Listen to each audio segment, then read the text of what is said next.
Hey, this is Kenny with It's About Men, and we are still working on Project Regeneration. Now, before we start sanding the tank, we need to take out these tank mounts. I just pushed the metal sleeve out with a nut driver that's about the right size.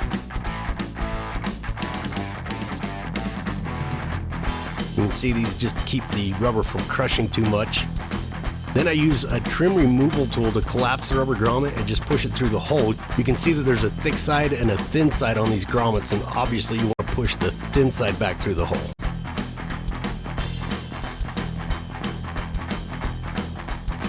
Then to get rid of the old decal residue, I use a spray-on adhesive remover.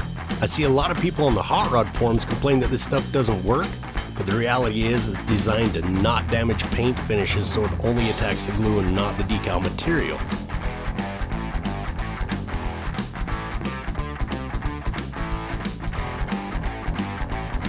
You can see here when I try to scrape off the glue, it doesn't come off very easily until I spray it.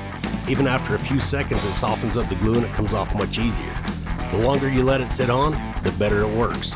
But you do have to get the top part of the decal material off or it won't work at all. To prep the tank for primer, I'm using 180 grit sandpaper, and the task here is to scuff the paint that's still sticking to the tank and get rid of the paint that's not. You also want to remove any rust or corrosion that's happening, and if you can't remove it, you need to neutralize it, usually chemically.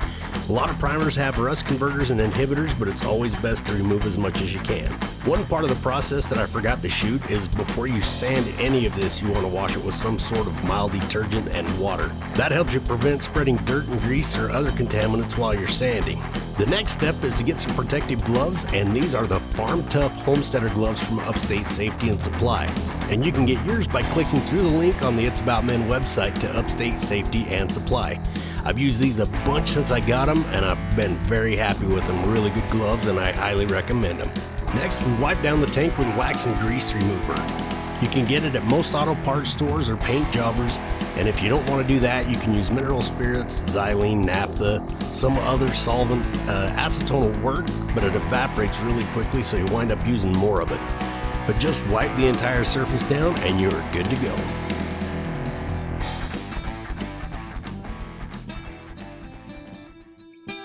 Like I said before, I am not a master painter, and this video should probably be considered more of a how I do it video than a how to do it video. But this is a cool trick that I learned from some pros. When you're painting with an actual sprayer, you're moving a lot more air than with a rattle can, so I tape the smaller pieces to the table to keep them from blowing away.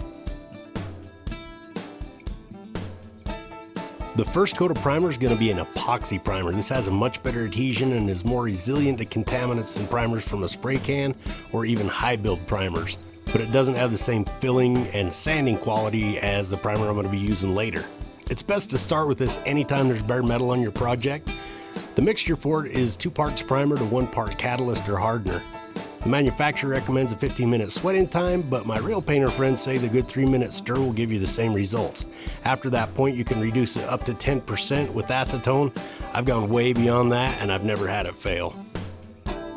When it comes to spray guns, there's a right and a wrong way to do it.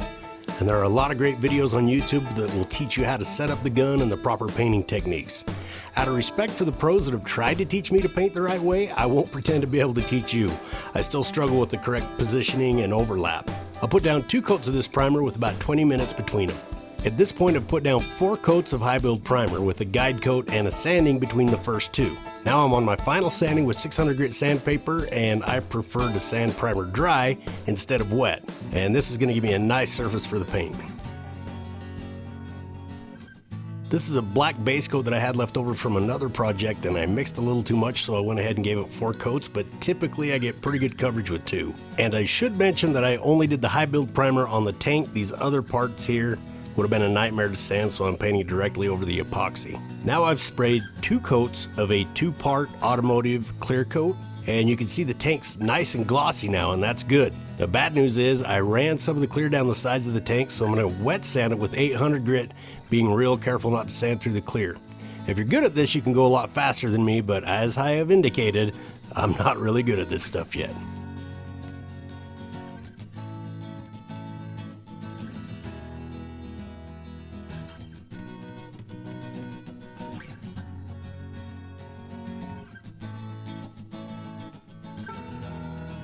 Alright, so we went from nice and shiny to really hazy looking, but that's what you do. You scuff it all down.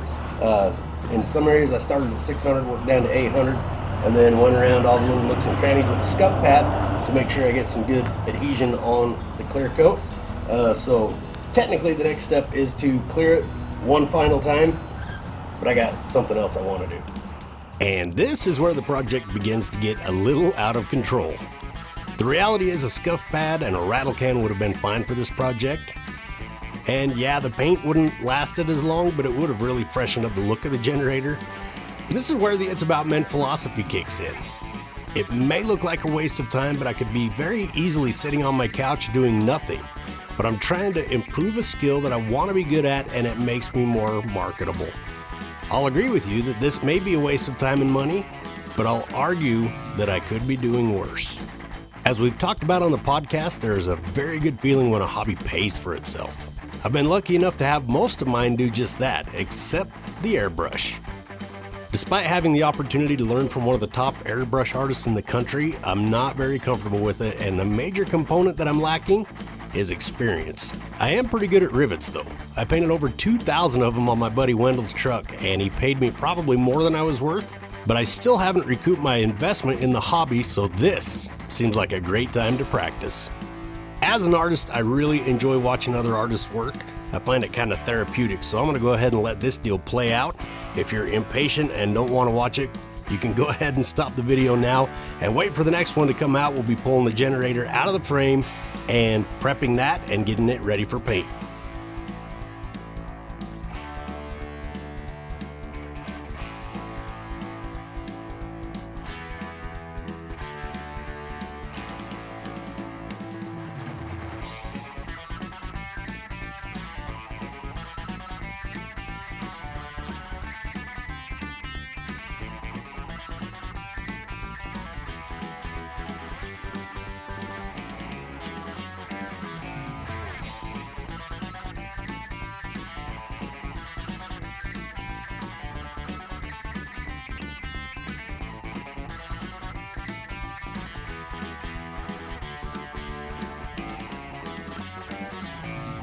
Thanks for watching, everybody. Please subscribe and share this with your friends if you think they're going to enjoy it. My name's Kenny. Go do something.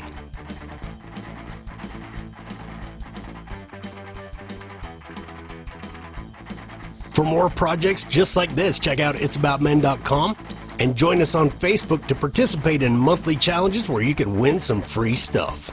Special thanks to Upstate Safety and Supply for tools and materials used in this video. And make sure and check out the It's About Men podcast every Sunday on the Pulling Radio Network.